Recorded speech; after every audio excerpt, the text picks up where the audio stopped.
أعوذ بالله من الشيطان اللعين الرجيم. بسم الله الرحمن الرحيم.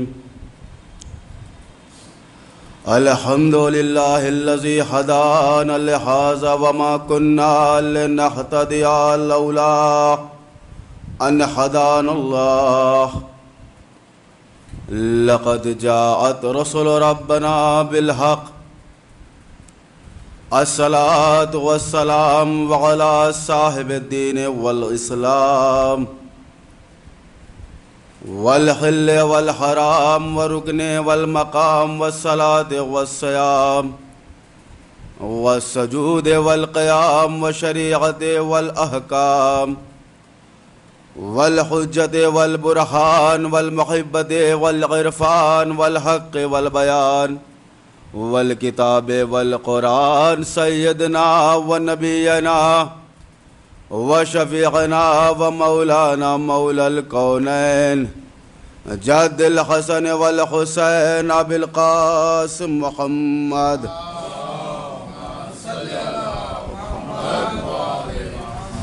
وآل طیبین الطاہرین المعصومین المظلومین المنتجبین المنتخبین الذين أذهب الله عنهم الرجس وطهرهم تطهيرا.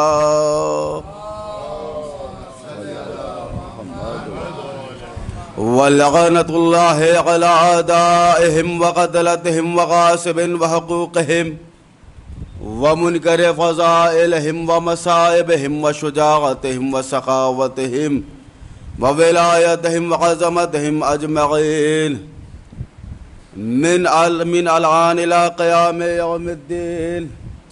أما بعد فقد قال الله تبارك في كتابه المجيد وفرقانه الحميد. بسم الله الرحمن الرحيم. الذين ينفقون في السراء والضراء والكاظمين الغيظ والعافين عن الناس واللہ یحب المحسنین. صلوات بھیجو محمد وآل محمد.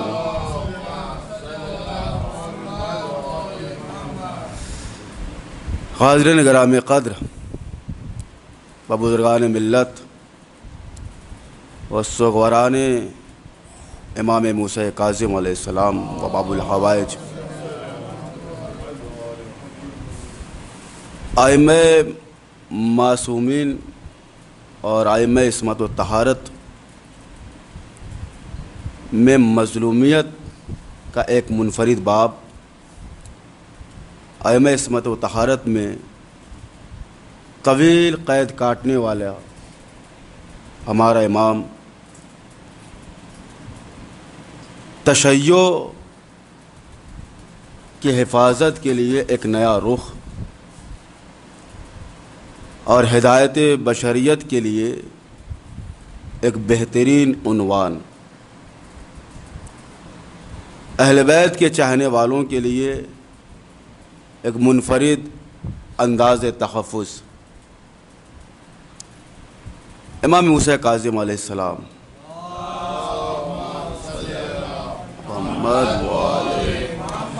تاریخ انسانیت کے اندر ایک ایسا مقہور و مظلوم مولا جو رہنما ہے مگر تنہا ہو، جو رہنما ہو مگر تنہا ہو، جو پیشوا ہو مگر مظلوم ہو. یہ وہ امام جس کے چاہنے والے کی تعداد کی کوئی گنتی نہیں ہے، لاکھوں کی تعداد ہے چاہنے والوں کی، پھر بھی 14 سال زندان قید خانے میں گزارے. انگنت ہیں چاہنے والے مگر حکم امام کے مطابق مجبور ہیں. یہ آیے کریمہ جس کے ہم نے عرض کیا آپ کے سامنے، یہ آیے کریمہ یہ آل عمران کی آیت جس میں ارشاد رب العزت یہ ہو رہا ہے، یہ خود اللہ اس آیت میں امام موسیٰ کاظم کی مدح کر رہا ہے، اور اللہ یہ وہ شخصیت ہے جسے اللہ خود پسند کرتا ہے۔ یا جملہ بدل کر کہہ دوں، اس سے بہتر جملہ کہ اللہ جس کی زندگی پر اطمینان کا اظہار کرے اسے کاظم کہا جاتا ہے۔ غور کیا آپ نے؟ یہ وہ شخصیت ہے۔ ارشاد یہ ہو رہا الذین ينفقون فی السراء والضراء، کہ وہ لوگ جو اللہ کی راہ میں اپنے مال کو انفاق کرتے ہیں، خرچ کرتے ہیں۔ یہ بہت بڑا کارنامہ ہے کہ جو انسان راہ خدا میں اپنا مال خرچ کرے، اپنا مال دے، اور مال ہو، اور مال کو دینا اسے سخی کہا گیا ہے۔ مال ہے آپ کے پاس، راہ خدا میں خرچ کر رہے ہیں، اسے سخی کہا جاتا ہے۔ مگر جس کے پاس نہ ہو اور سائل سوال کر بیٹھے، اس کو بھی عطا کر دے، اسے کریم کہا جاتا ہے۔ یعنی ہو اور دے دے راہ خدا میں، یہ سخی کی علامت ہے۔ مگر آپ کے پاس نہ ہو اور کوئی سائل سوال کر بیٹھے اور پھر بھی اس کو عطا کر دیں، یہ کریم کی منزلت۔ اور یہ کریم، یہ سخی، لوگ کہتے ہیں صاحب کہ اللہ دے گا تو ہم دیں گے، جب ہمارے پاس ہے ہی نہیں تو ہم کیسے عطا کریں؟ کہ دیکھیے سخاوت دولت سے نہیں ہے، یہ سخاوت دولت ہو تب ہم دیں گے، ایسا نہیں ہے۔ سخاوت اور کریم یہ ایک جذبہ ہے، یہ ایک جذبہ ہے، ایک جوہر ہے جو ہر ایک کو حاصل نہیں ہوتا۔ آپ کے پاس نہیں ہے مگر پھر بھی آپ انکار نہیں کیے، بلکہ آپ آگے بڑھے دینے کے لیے، تو اللہ آپ کو عطا کرتا ہے۔ یہ ہے کریم، یہ ہے سخی۔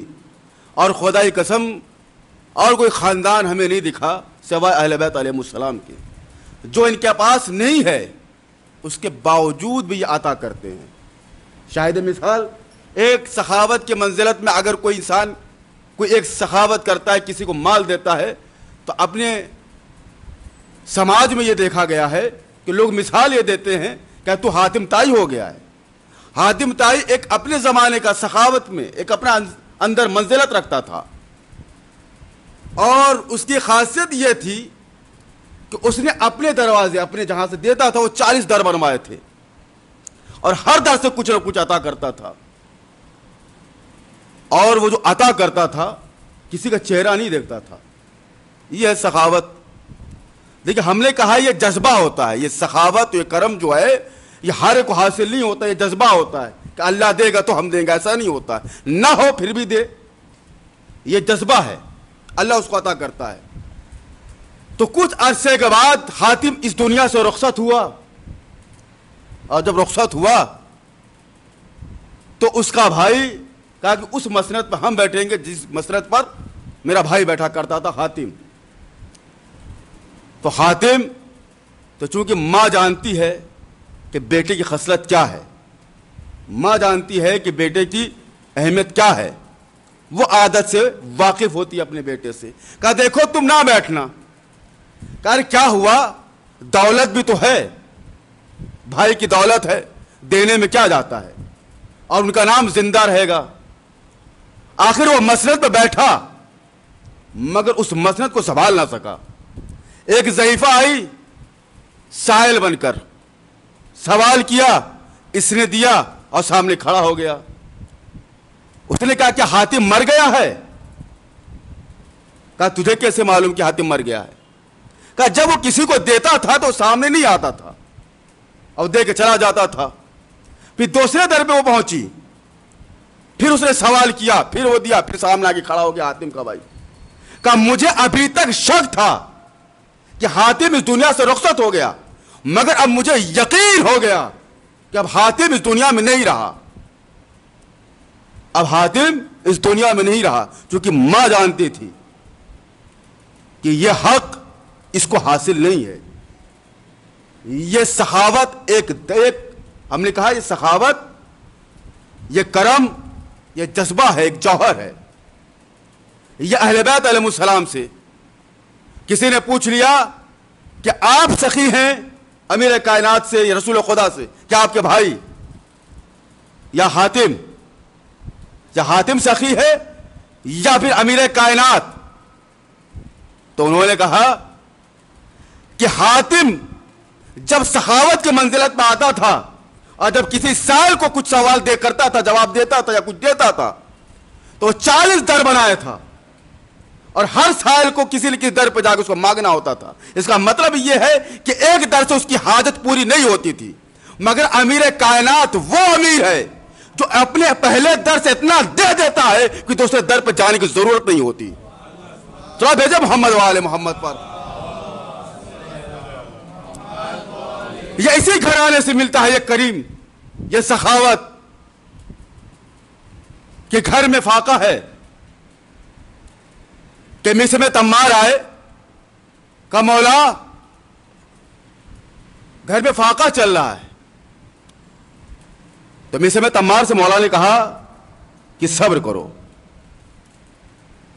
مصر میں تمار نے کہا کہ مولا چھوٹے چھوٹے بچے ہیں ہمارے، کہا صبر کرو.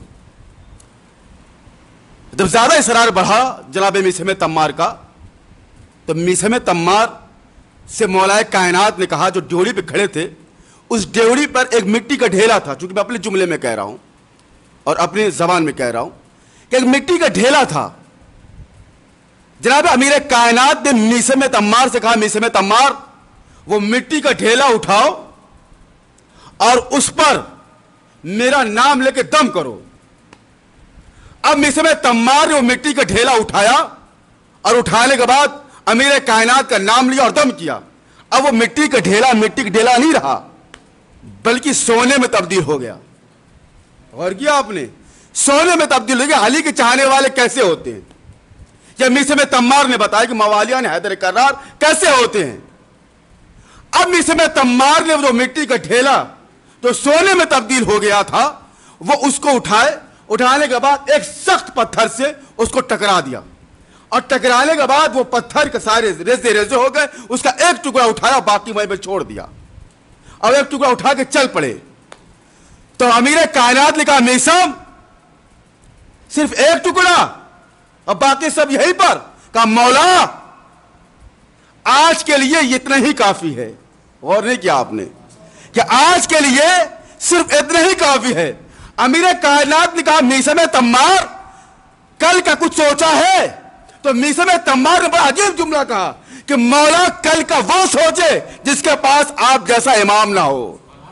صاحب بھیجے محمد والے محمد پر. کل کے لیے وہ سوچے جس کے پاس آپ جیسا امام نہ ہو.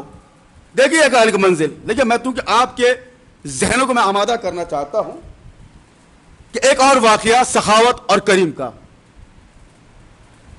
کہ یہ مولا جنگ میں ہے اور دشمن کی تلوار ٹوٹ گئی حملہ کرتے وقت، جنگ کرتے وقت. تو اب یہ ہے کہ جنگ وہ خالی نہتھا اور یہ اہل بیت کسی نہتے پہ کیسے وار کر سکتے ہیں. مولا نے فوراً اپنی تلوار کو روک لیا. اس کے بعد دشمن نے کہا کہ یا علی حبل سیفک، اپنی تلوار مجھے دے دے. مولا کائنات سوچے نہیں، ذرا بار بھی کوئی فکر نہیں کیا، بلکہ یہ لفظ آیا خود امیر کائنات نے اپنی تلوار دشمن کے حوالے کر دی. اور تاریخ بتاتی کہ امیر کائنات کے چہرے پر کوئی بھی آثار مشکل کی نظر نہیں آ رہے تھے، اور آتے بھی تو کیسے آتے، وہ خود مشکل کشا ہے، کوئی مشکل نہیں. اور وہ سوال کیا اور فوراً مولا کائنات نے اس سائل کو سوال عطا کر دیا. اب امیر کائنات کے سامنے آیا، آنے کے بعد کہا کہ یا علی میں آپ کا دشمن اور نہاد تھا، میں نے مانگا آپ نے دیا.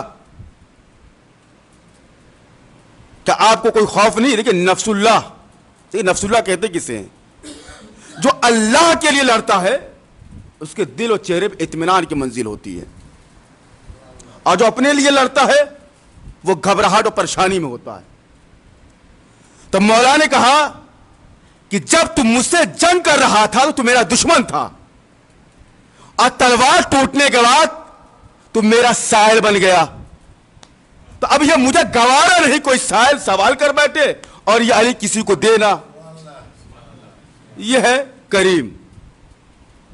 اور آیت کیا ہے؟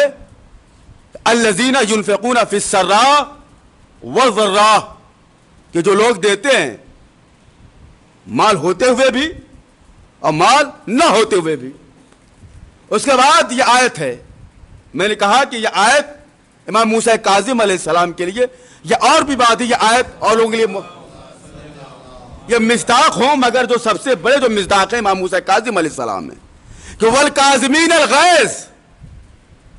کاظم کہا جاتا ہے اسے کہ جو برداشت کی حد جانتا ہو، جو برداشت کی حد جانتا ہو.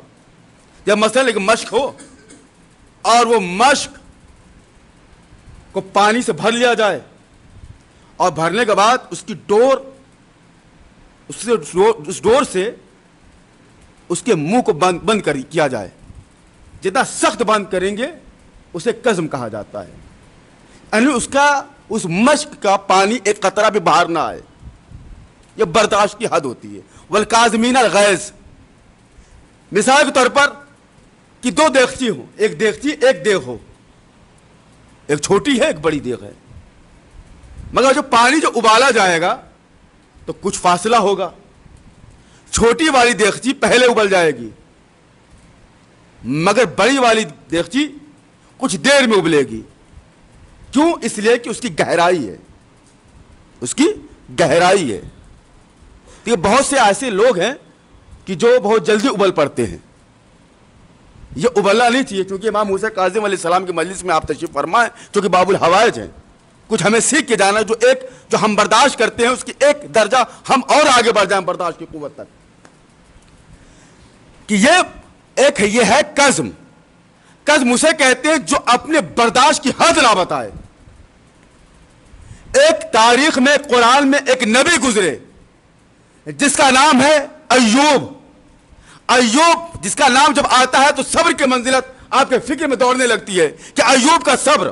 مگر ایوب جیسا نبی اپنے صبر کی حد بتا دی، مگر اہل بیت و عصمت و طہارت کی ساتھ میں کڑی امام موسیٰ کاظم علیہ السلام نے اپنے حد نہیں بتائی، اپنے صبر کی کوئی حد نہیں بتائی، کوئی برداشت کی حد نہیں بتائی.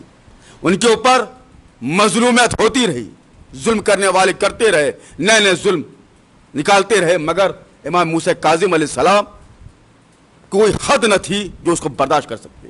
یہ ایک الگ منزل ہے. لیکن ایک چیز یہ ہے کہ امام موسیٰ کاظم علیہ السلام کی شہادت کی تاریخ، مگر ایک امام کی شہادت ولادت کی تاریخ چونکہ سفر کے مہینے میں ہے تو اس کی کوئی ذکر نہیں ہو پاتا، چونکہ وہ غم ہے. اور غم کے تعلق یہ ہوتا ہے کہ غم کے تعلق یہ ہے کہ غم انفارمیشن ہے اور خوشی انویٹیشن ہے. یعنی خبر آپ کو کوئی انوائٹ کرے، اس کا تعلق خوشی سے ہوتا ہے. جو کوئی آپ کو بلائے، اگر آپ کو کوئی نہ بلائے تو آپ نہیں جائیں گے کیونکہ بیوقوف کہلائے جائیں گے جب آپ کو کوئی بلائے نہیں. مگر اس محبت کے دو بیٹے ہیں جس سے ہم محبت کرتے ہیں، اگر اس پر خوشی کا ظاہر ہو جائے تو وہ ہم خوش ہوں گے، اگر اس پر غم طاری ہو جائے تو ہم پہ طاری ہو جائے گا. تو محبت کے دو بیٹے ہیں، پہلے بیٹے کا نام ہے غم اور دوسرے بیٹے کا نام ہے خوشی. اگر کسی کے گھر میں خوشی ہو یا شادی ہو اور وہ ہمیں انوائٹ کرے کہ مولانا آپ آ جائیے گا ممبئی سے اور اندھیری میں، تو ہم وہاں سے چلے، مگر خبر یہ ملی کہ جس کے گھر میں شادی تھی اس کا ماموں رہتا تھا حیدرآباد میں اور اس کا انتقال ہو گیا. تو اب سرکار یہ بتائیے کہ خوشی کیا رہے گی یا ختم ہو جائے گی؟ کہا خوشی پھیکی پڑ جائے گی، خوشی معطل ہو جائے گی، خوشی معطل ہو جائے گی۔ تو یہ خوشی چھوٹی ہے بنسبت غم کے، اس لیے امام موسیٰ کاظم علیہ السلام کی جو ولادت کی تاریخ ماہ سفر میں ہے، چونکہ وہ 4 محرم سے لے کر وہ 2 مہینہ 8 دن وہ اسیران کربلا، شہیدان کربلا کی تاریخ ہے، اس لیے ہم اس کی ولادت نہیں مناتے بلکہ ان کی سوانح حیات بیان کر دیتے ہیں اور کچھ مسائل بیان کر کے زحمت تمام کر لیتے ہیں۔ یہ امام موسیٰ کاظم، یہ بات نہیں، یہ عام بات میں کر رہا ہوں کہ اگر ہمارے ہاں کسی کا انتقال اگر ہو جائے تو ہم یہ کہتے ہیں محرم کے مہینے میں کہ فاتحہ، تو بھائی کہیں گے لوگ فاتحہ بھائی امام کے 40ویں کے بعد ہم کریں گے، یہ ہمارا چھوٹا غم ہے، کیونکہ بڑے غم کے آگے ہمارا چھوٹے غم کی کوئی حیثیت نہیں، کوئی وقار نہیں ہے۔ یہ امام موسیٰ کاظم علیہ السلام کی ولادت اور جو بھی ائمہ معصومین کی ولادت ہوئی یا مکے میں ہوئی یا مدینے میں ہوئی، مگر یہ امام موسیٰ کاظم علیہ السلام کی ولادت شہر ابوا میں ہوئی۔ یہ ابوا کیا ہے؟ یہ ابوا وہ ہے کہ جو مکہ اور مدینے کے درمیان ایک بستی ہے، اس بستی کا نام ہے ابوا، اور یہ ابوا میں جناب رسالت مآب کی ماں جناب آمنہ خاتون کی بھی وہاں پر ایک قبر ہے اس ابوا میں، اور ابوا کی اپنی ایک تاریخ ہے۔ جب جنگ بدر کے بعد جو پلٹے تو وہ کفار مشرقین، وہ عرب کی عورتیں جو استقبال کے لیے لے کر آئی ہوئی تھیں اپنے آبا و اجداد کو دیکھنے کے لیے، اپنے وارثین کو دیکھنے کے لیے کہ آج ان کے ہاتھوں میں علی کا سر ہوگا یا رسول کا سر ہوگا، مگر دیکھا تو کچھ نہ تھا بلکہ خود ان کے اندر کمی تھی، کسی کا باپ نہیں تو کسی کا ماموں نہیں، کسی کا بھتیجا نہیں۔ اور اس عالم میں ہندا نے یہ فیصلہ یہ کیا، کیونکہ یہ بھی بات آ گئی ابوا کی، یہ بھی بات عرض کرتا ہوا چلوں کہ وہ جو ہندا نے یہ فیصلہ یہ کیا کہ ہم سال بھر اپنے مال کو جمع کریں گے اور ایک دن یہ ان سے بدلہ لینے کے لیے جائیں گے۔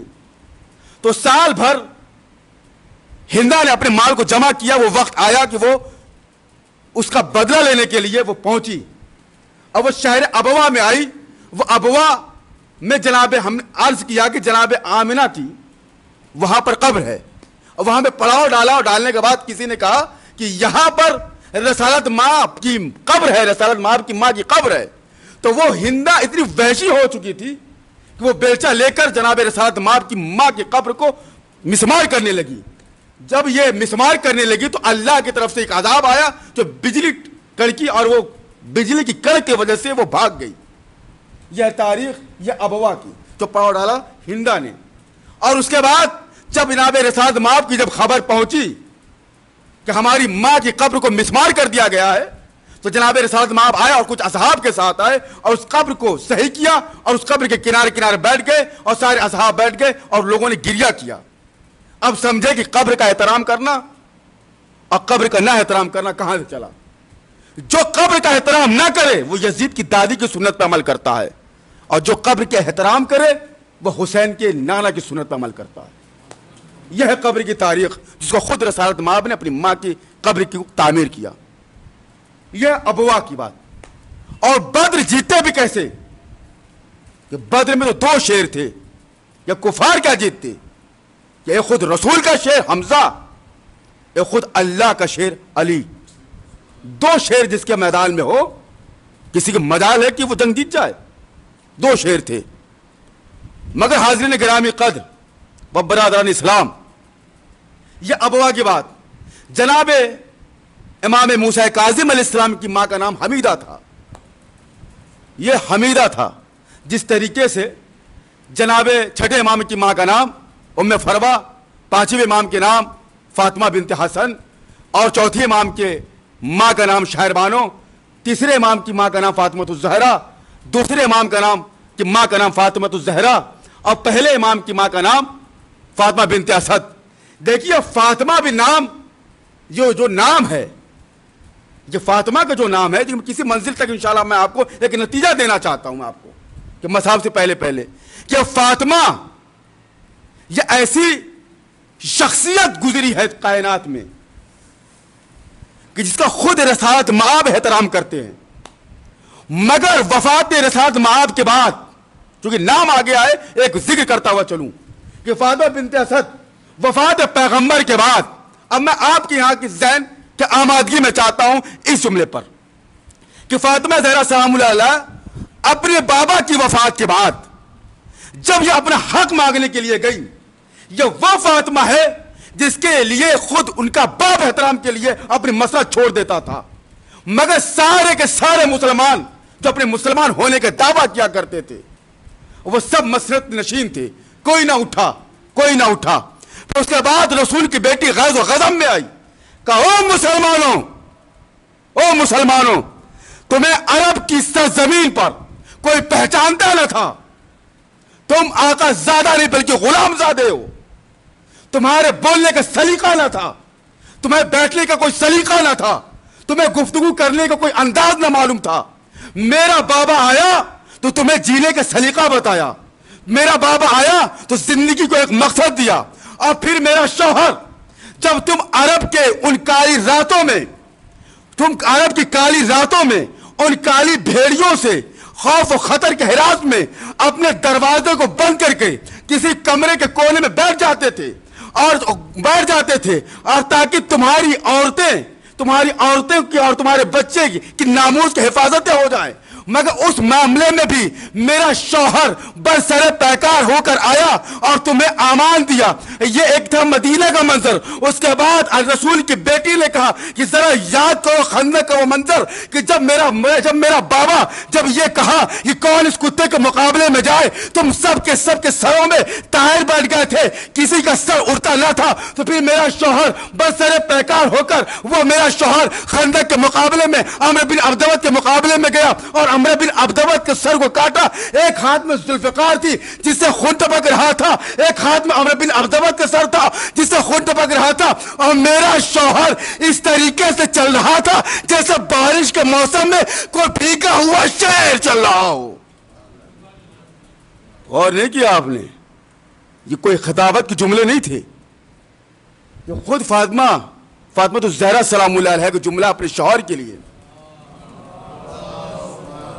کہ میرے شوہر کو تم لوگ اس طریقے سے چل رہا تھا جیسے برسات کے موسم میں کوئی بھیگا ہوا شہر چل رہا ہو، اور تم سارے مسلمان پہاڑوں کی چوٹیوں پہ کھڑے ہو کر اپنے پنجوں کے بل پر میرے شوہر کو اس طریقے سے دیکھ رہے تھے جیسے ماہ رمضان کے مہینے میں ایک روزے دار مسلمان عید کا چاند دیکھتا ہو۔ چلو بھیجو محمد والے محمد پر۔ یہ وہ فاطمہ ہے جو تبلیغ وحدانیت کر رہی ہے، یہ وہ رسول کی بیٹی ہے جو تبلیغ رسالت کر رہی ہے، یہ وہ بیٹی ہے جو تبلیغ ولایت کر رہی ہے، یہ ہے رسول کی بیٹی۔ اب میں پلٹتا ہوں اپنی منزل کی طرف کہ جناب یا حمیدہ خاتون، اس زمانے میں ایک رواج یہ تھا کہ حمیدہ خاتون اس زمانے میں کوئی بھی عورت کوئی اچھی اور صاف اور پاکیزہ ہوتی تھی تو اس کو لقب دیا جاتا تھا اوصاف حمیدہ۔ اوصاف حمیدہ اسی طریقے سے جس طریقے سے جناب موسیٰ نے پروردگار سے دعا مانگی، پروردگار میرا نام ان 14 میں سے کسی ایک کے مشابہ رکھ دے، تو اللہ نے ان کا نام موسیٰ رکھا، موسیٰ ابن عمران۔ اب جا کے قرآن پڑھیے کہ قرآن میں ایک نام موسیٰ ابن عمران کا موسیٰ غضبان ہے، یعنی غصے والا موسیٰ، اور اہل بیت علیہ السلام کے اس 7ویں کڑی کا نام موسیٰ ابن کاظم، یعنی غصے کو پی جانے والا، یہ ہے موسیٰ کاظم، یہ ہے کاظم جس کو انسان درک نہیں کر پاتا۔ اور اس کے امتحان کے لیے کہ یہی لفظ کافی ہے کہ جناب موسیٰ بچپن کا دور ہے، اپنے بابا کے ساتھ ہیں، اور اپنے بابا کے ساتھ ایک شخص نمودار ہوا، سلام کیا، سلام کرنے کے بعد کچھ سوال کیے، 2 سال کی موسیٰ ابن جعفر ہیں، انہوں نے جواب عطا کر دیا۔ لوگوں نے پوچھا جو امام کے ساتھ تھے، لوگوں نے پوچھا کہ مولا یہ کون تھا؟ نہ یہ قریب کا تھا نہ یہ دور کا تھا. اگر قریب کا ہوتا تو ہم پہچانتے, اگر یہ دور کا بھی نہیں تھا, اگر دور کا ہوتا تو اس کے لباس کثیف ہوتے, گندے ہوتے, سفر کی کوئی علامتیں ہوتی. تو امام نے فرمایا کہ دیکھو کہ تم پہچانتے بھی کیسے پہچانتے, یہ جناب خضر نبی ہے. یہ خضر نبی کون ہے؟ یہ خضر نبی وہ ہیں کہ جب جناب موسیٰ نے دعویٰ کیا تھا کہ پروردگار کو مجھ سے بھی کوئی پڑھا لکھا ہے, فوراً اللہ نے کہا کہ موسیٰ جاؤ خضر کی شاگردی حاصل کرو.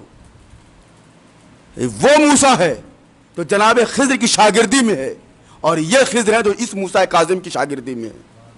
صلاۃ بھیجو محمد والے محمد پر. یہ بچپنے کی عمر ہے, یہ بچپنے کی عمر ہے, یہ بچپنے کی عمر ہے. اب ایک واقعہ اس کے بعد میں تمام کہ جناب موسیٰ کاظم علیہ السلام کو کبھی سوچا آپ نے کہ اس مرحلے سے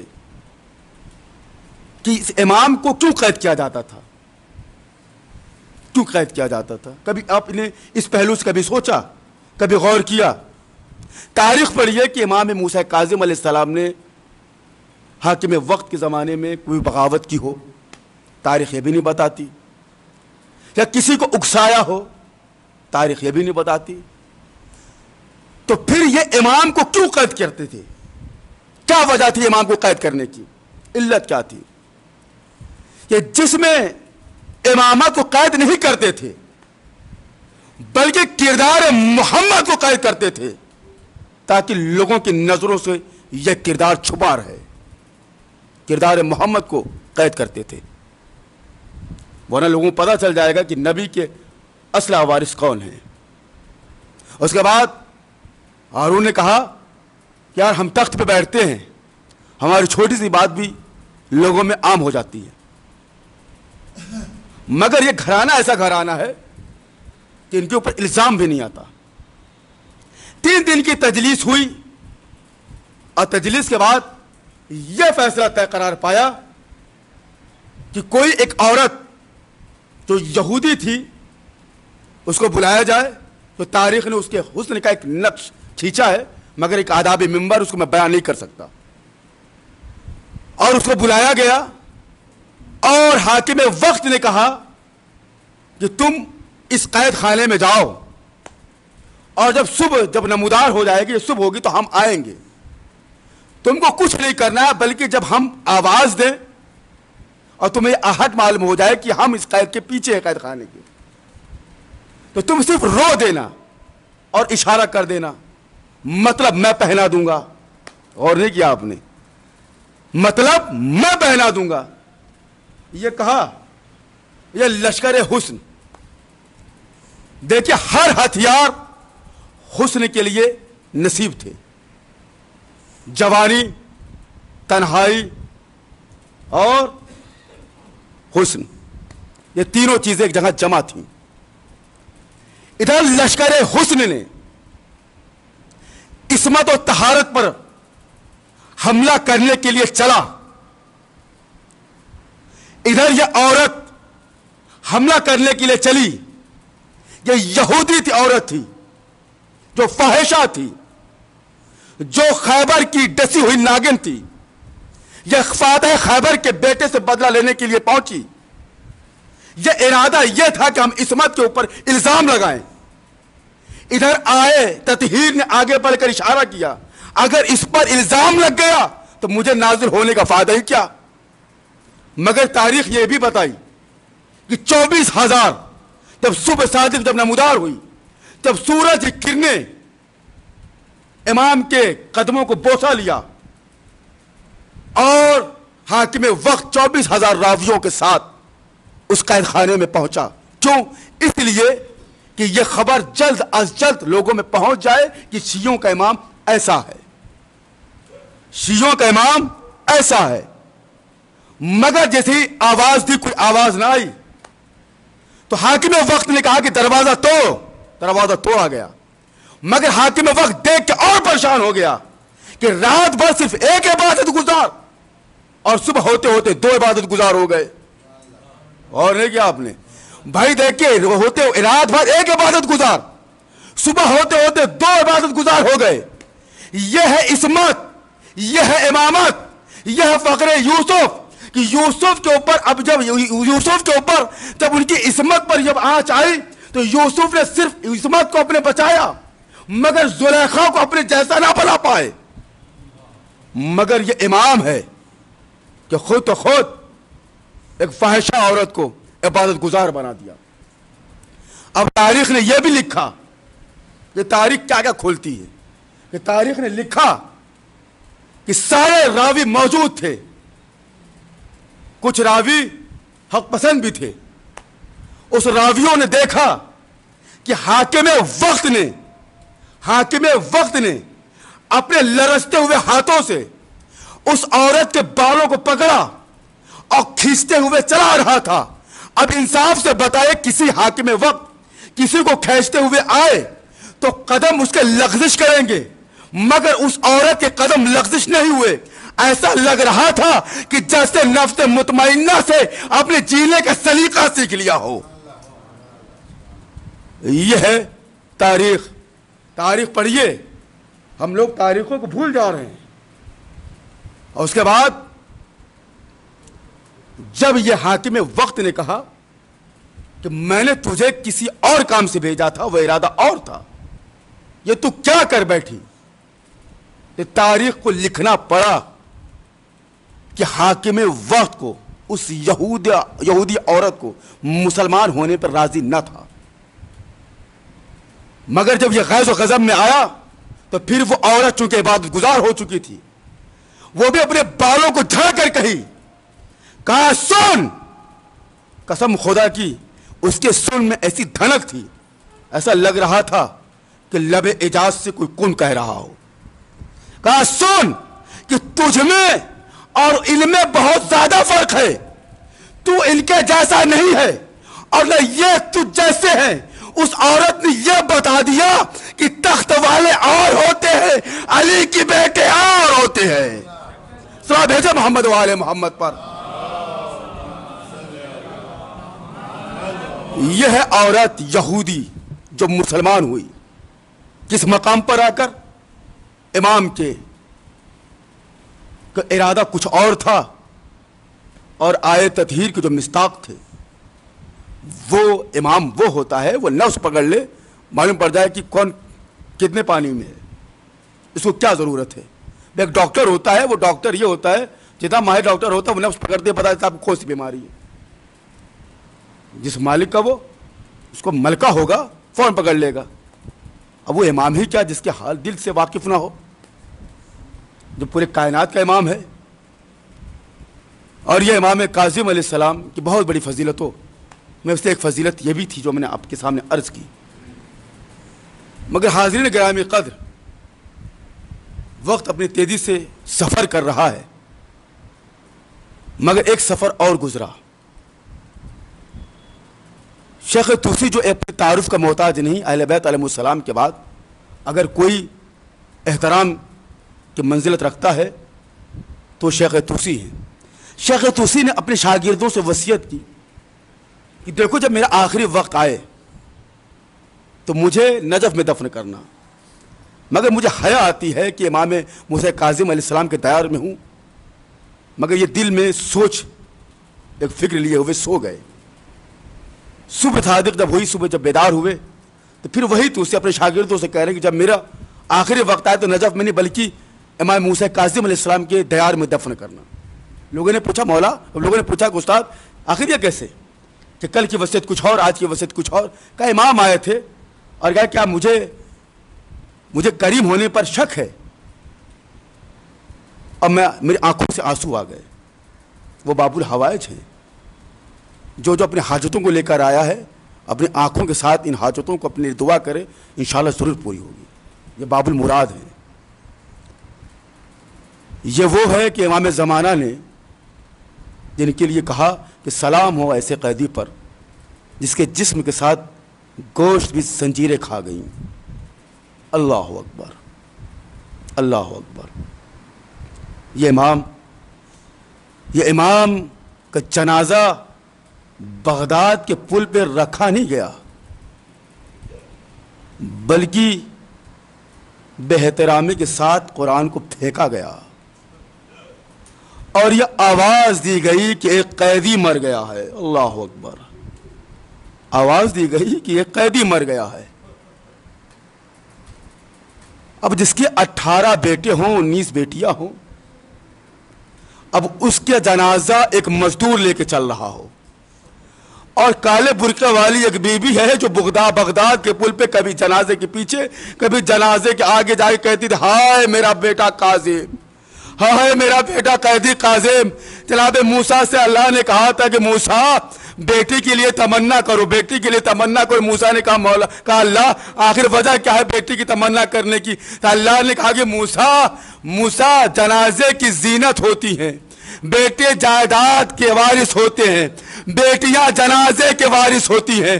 یہ بیٹیاں ہوتی ہیں کہ جو بیٹے روتے بھی ہیں, بیٹیاں بھی روتی ہیں, بیٹے بھی روتے ہیں, مگر اپنے کام میں بیٹے مصروف ہو جاتے ہیں.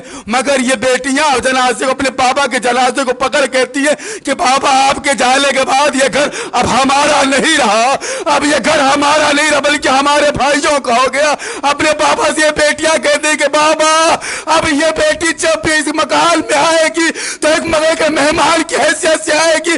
اب سگوار مظلوم کربلا اسی بغداد میں وہ یہی غریب امام ہے جس کے بیٹے 19 بیٹیاں 18 بیٹے ہیں. ارے مزدور اٹھائے ہوئے ہیں اور یہ آواز دی جا رہی ہے کہ ایک مزدور کا جنازہ ہے, ایک مزدور کا جنازہ ہے.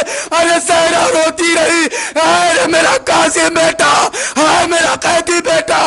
مگر عزیزان گرامی اسی ایک محمود تھا جو لوہار تھا, اس نے منت مانی تھی. منت یہ تھی اگر میرا یہ کام پورا ہو جاتا تو میں اپنے سارے کام اب سعادات کے لیے مفت کروں گا. مگر سو گویا نے مظلوم کربلا یہ محمود لوہار سو گیا.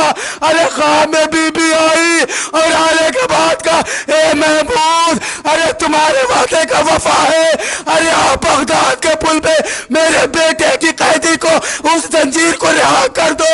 اب تاریخ نے پتا ہے کہ اس محمود لوہار نے اپنے ہاتھ میں ہتھکڑی لے کر اس ہتھوڑی لے کر اب اس قیدی بھی مار کے اس زنجیروں کو مارتا رہا. مگر محمود نے کہا اے بی بی یہ کیسا امتحان ہے, ارے میں جتنی بار زنجیروں پہ مارتا ہوں آپ کے بیٹے کی ارے ہڈیاں ٹوٹ جاتی ہے. جزاک اللہ. ہائے بڑا پرسا آپ نے دیا ہے, پروردگار ان آوازوں پہ بھی رحمت نازل کرے. اور یہ باب الحوائج امام موسیٰ کاظم پہ گریہ کر رہے, آپ کے یہ صلاح خود بی بی زہرا دے گی. اور یہ وہ طلحہ امام ہے کہ اب اجاز امامت سے عادل امام آئے, کہا میں اس کا وارث ہوں, ارے میں اس کا وارث ہوں. ارے کسی مومن نے کہا کہ امام موسیٰ کاظم ارے آپ کی 14 سال کی قید ارے آپ کے جناب سجاد پہ بھاری ہو گئی. ارے جناب سجاد 1 سال کی قید تھے. ارے امام موسیٰ کاظم کے لبیلے کہا خبردار آج تو کہہ دیا مگر اب نہ کہنا. ارے ہمارے 14 سال کی قید و بند ارے میرے سجاد کی قید کہ ایک سیکنڈ کے برابر نہیں. مومن نے پوچھا مولا وہ کیوں؟ کہا اس لیے کہ میں تنہا قیدی تھا, میرا سجاد ارے ہاتھوں میں ہتھکڑیاں, ارے میری پھوپھی زینب کے ہاتھوں میں ہتھکڑیاں, ارے میری سکینہ کے گلے میں رسیاں تھی. ارے میرا سجاد اپنے سروں کو کیسے اٹھاتا.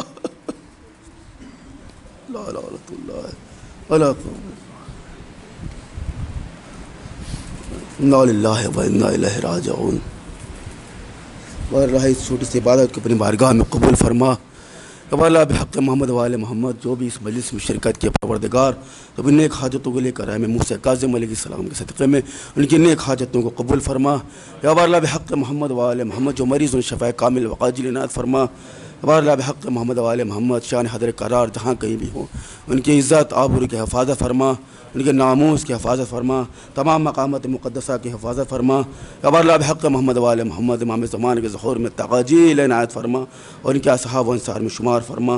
ربنا تقبل منا انک انت السمیع العلیم. ماتم حسین.